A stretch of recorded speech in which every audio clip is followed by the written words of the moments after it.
So a typical cycle time for one of those would be somewhere around eight minutes typically. We're now working on a multi-spindle type application where we can probably get that down to 1.5, 2 minutes. Okay. Very good. And these contracts would normally be sort of released to the suppliers for volumes of maybe 500,000, 600,000, 700,000 parts a year.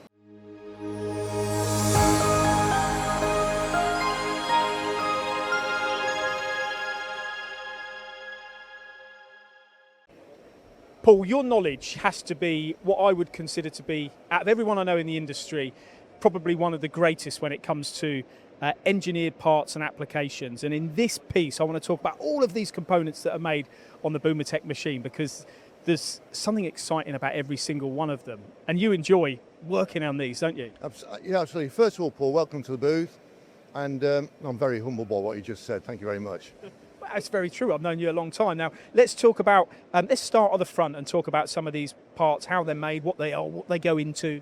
So this is a very good variety of parts here, both medtech parts and general engineering type parts. There's parts from resonators, such as here, have to be very accurate, super surface finish. So what would that go into? That would go into a resonator. So that would maybe go into silicon wafer manufacture. Okay. What would be the important aspects, and you talk about these here, but what would be the important aspects about machining these? So the important aspects would be the relationship between the outer flat surfaces and the inner flat surface. Very high accuracy, and also the surface finish needs to be very good, as you can see from that. And I guess with the Bumotec, you're doing it all in one hit. Tell me about these ones on the front here. What's that?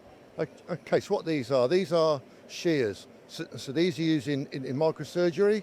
So on the end of the microsurgery tools, maybe even the end of robots, they used to snip parts inside the body. Would the tolerances be important on that though? Is it more about the surface finish? Is it more about the surface finish and the way that they connect together to make the shear action? It's quite important. Of course, the cutting edge is very important. That has to be very defined. How would you get that off the machine? You lose them surely in when you're ejected. Yeah, absolutely. Well, it depends what type of machine. On the Bumotec type machine, we'd take them off with they'd probably drop off into a chute and then drop down into an oil-filled barrel, so there's no damage to the parts as they're going through and dropping. And then we move, this one here, that's for the dental. Yeah, that's right. It's the drill head for a dentist, really. It's a dental turbine head. So, again... Difficult to make that without doing it in one hit, wouldn't it? No, that's done in one hit. That's what I mean, it's difficult to not to do it. Yeah, it's a very strange shape. The surface finish on the outside, the dentists are quite pedantic about the surface finish, so that's why we've spent a lot of time doing this. Does that matter? Yeah, it does to them, yeah. And I guess this is one where surface finish does really matter. It does, yeah. I mean, these are femoral heads, so typically they'd be made out of titanium now. How are you getting the finish on that though? I mean, that's like a mirror. There's a turning operation, there's 3 grinding operations, and there's a polishing operation, and that's exactly how these come out. So time-wise? So time-wise, it depends on the size. These come in different sizes. So for something like that size, maybe 15 minutes from bar to finish, to coming out of the machine like that. For a larger one, maybe 18 minutes. Okay. Very quick.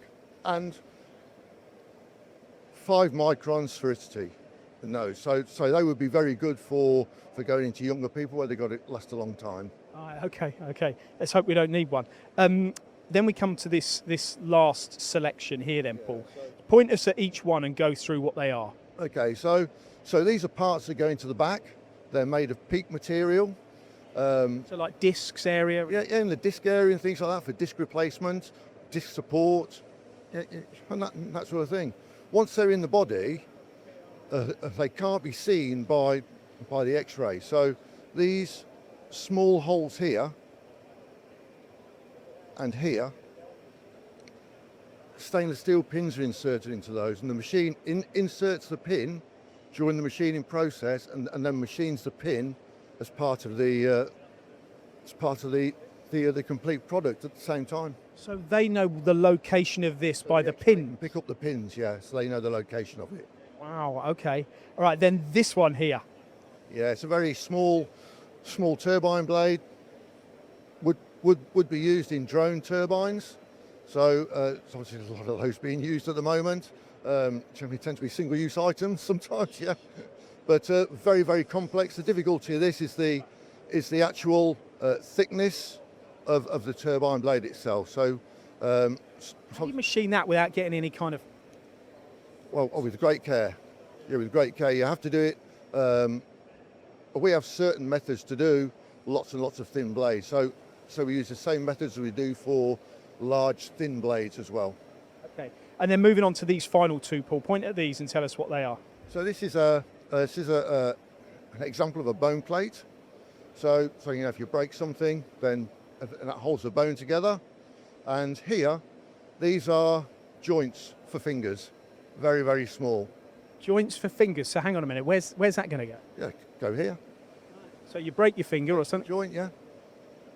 Very gosh, it's unbelievable, isn't it? When in manufacturing as what we do, people, this is everyday use parts, yeah. isn't it? But people just...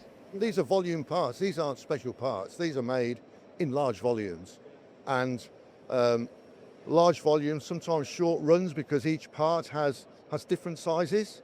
Yeah, it's normally a family of sizes because not everybody's the same size. And I guess the key is on the machine that you're manufacturing them. You want to be able to go from part to part quickly. And that's one of the key things about the Bumotec is how quick you can set it up from one part to a completely different part. It's one of the key items. As well as doing long runs, it's very good for short run batches as well.